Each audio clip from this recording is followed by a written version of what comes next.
Morning everyone, it's Pierre speaking. It's the 26th of January 2012. Today I went all the way to Australia, to Perth.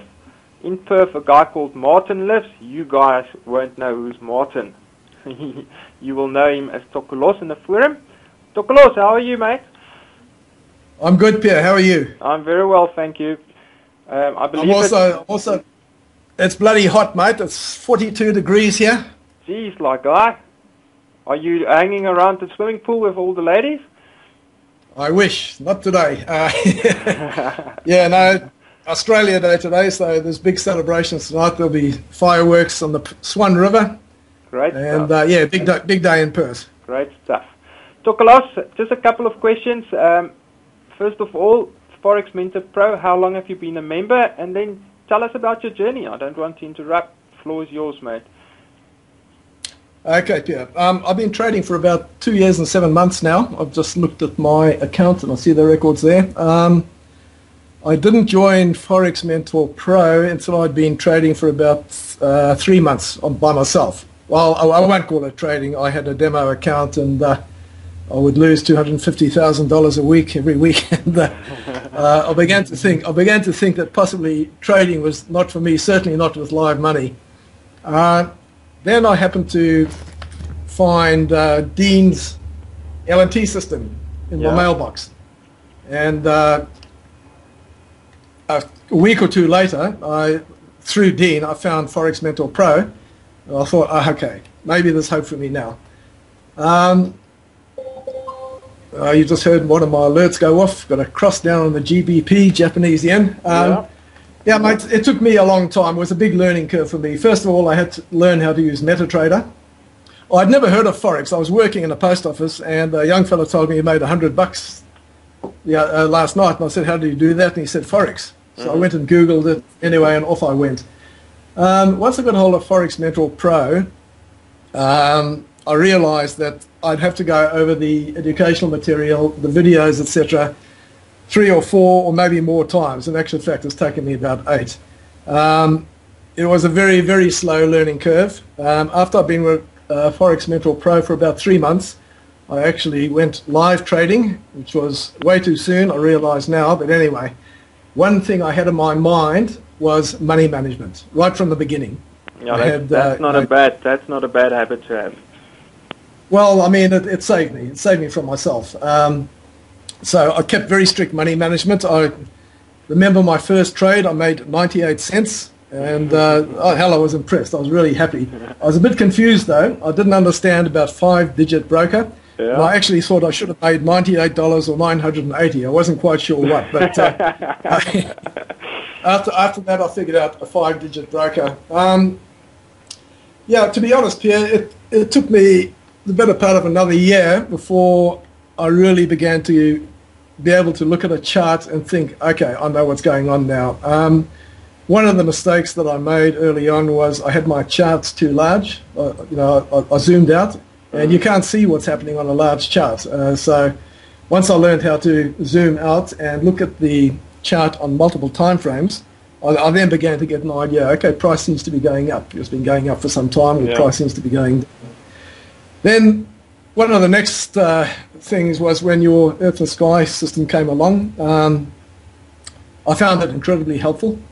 I understood about pullbacks by that stage, and having a zone on the chart that I could actually see that it's liable to pull back here, and if it does, it's liable to go in a certain way. No guarantees, but it was all more information for me, because prior to that, mate, I'd look at the chart and I'd say, well, I think it's going up, and I'd go long. Yeah, you just don't have any idea. Yeah. No, I had no idea at all, and you know, the idea of the playing field, you know, the period separators, yeah, it all started to make a big difference. Then you brought pivots into the thing. I made a joke about, since Pierre brought pivots in, now price bumps into them and everything's gone haywire. But I mean, pivots have been a really important part for me.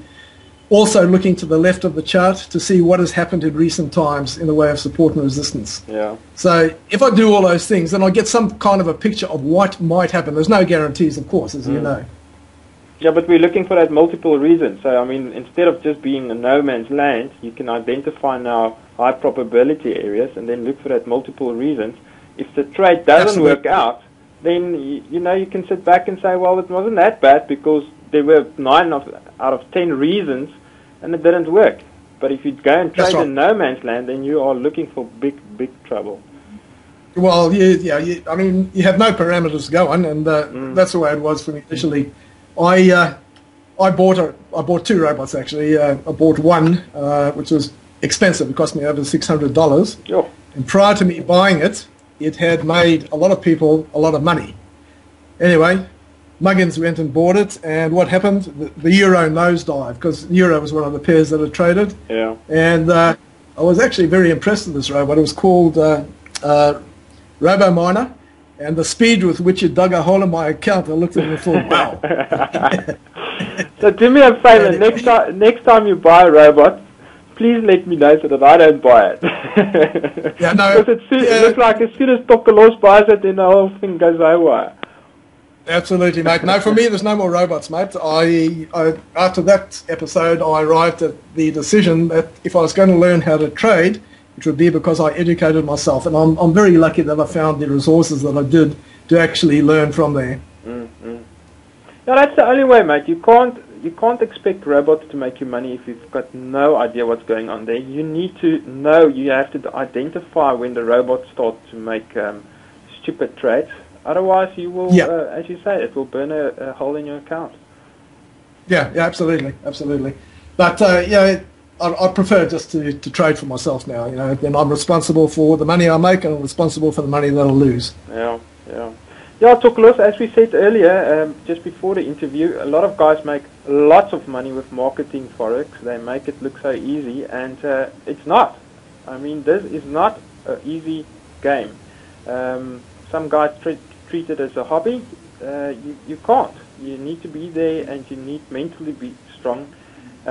You said you had a guy or a friend in Cape Town that spent quite a lot of money on a trading system or something. Can you tell me more about that? Yeah, mate. It's I won't mention the name. He signed up for a 2-day seminar. I said to him, go to the seminar.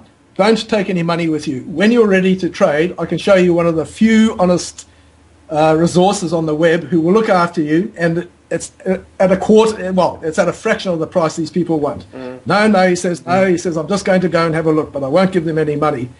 2 days later, he phones me and he says, I've just paid them 21,000 Rand. And I didn't know what to say. I said, why did you pay them 21,000 Rand?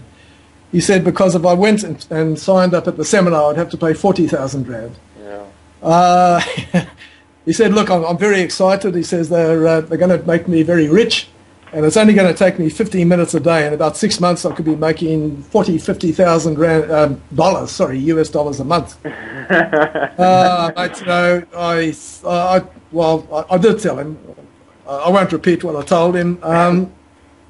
This bloke doesn't even know how to run MetaTrader. He's never seen a chart in his life. He went along to the seminar, came back with a couple of indicators which he didn't know how to put onto his computer. I had to help him. The end of the sad story is 3 months later, he doesn't even want to look at trading. And there's a lot of people like that, newbies who'll sign up. They have no idea what they're getting into. They pay the money. He did get 3 free Skype sessions, and I can't understand why he's not making thousands a month after that. But he's just abandoned it. So, you know, what can I say? No, that's the thing, eh? I mean, if you talk to the guys, we all went through the same thing. Don't listen to other traders, and you follow your own stupid mind, your own brain, and it bites you in the arse. Yeah, absolutely. Yeah. What can I say? Tokelos, are you trading specific pairs, or are you looking at all the pairs like Dean does? I'm looking at too many charts at the moment. What I do is I set up the Earth and Sky templates, and I then have trend lines, so I can identify possible pullback zones. But yes, I use EMA crossovers, and I was talking to a friend the other day. Because I'm trading less and less, my account now, instead of slowly going down, is a horizontal flat line. So, you know, I need to get past that, and I think it's consistency for me. So it goes up and it goes down, but it's within a very narrow margin. To me, that's improvement. It's not going down slowly anymore. Once again, I attribute it to money management. I'm also I'm not trading these days for entertainment. I used to trade for entertainment. I'll get into a trade so I can watch the candles going up and down, which is just stupidity. But yeah, mate, I think for me there is hope in the future. I continue to educate myself. I've recognised that this is something that's going to take me 4 or 5 years, I think, before I become as competent as some people in the forum. I recognise it's something I got into with no knowledge at all, and it's going to take time. I can't buy time. I have to do it, and I have to educate myself. I've got to be disciplined about learning. That's it, yeah. You hit the nail on the head there. You can't buy time, mate. Tokelos, just a quick thing. We're running here on 10 minutes. Tell me about the forum. Are you enjoying the forum? Do you think that helped your trading also a lot? Yeah, mate, the forum's been very important for me. There's another forum, I won't mention the name. I went in there and asked a question about identifying fake-outs, and I got answers like, oh, you need a DeLorean vehicle, like they had in Back to the Future 2, etc., etc., a whole lot of rubbish. And I mean, you don't get this in our forum. If somebody goes and asks a question, they might think it's stupid. Someone will answer them without any backstabbing or what have you. The forum's been very important for me, mate. I guess I was a bit reluctant to ask questions in the beginning because I felt embarrassed about not knowing. Anybody feels like that, don't worry about it. People will answer your question. They'll try and help you. Yeah. So the forum is rare, mate. I haven't come across any other forum where there is the goodwill and the support and the desire to help other people. Yeah, I think we're at a level now where we can almost do a house swap. There's people asking who's living in London, who's living in Australia when they go on holiday, and that's where we want to be. We want to be friends, we want to be trading friends, and yeah, just take it to a new level. Yeah, no, that's great, but I've actually made some really good friends in the forum. So yeah, no, it's a terrific place to hang out. Oh, fantastic. Doc, we're on 12 minutes. I'm going to say goodbye. Enjoy your Australian day and the fireworks tonight, and I'll speak to you later. Okay, Pierre, thank you very much for having me, and good tips to all the traders. Great stuff. Cheers, Doc. Bye.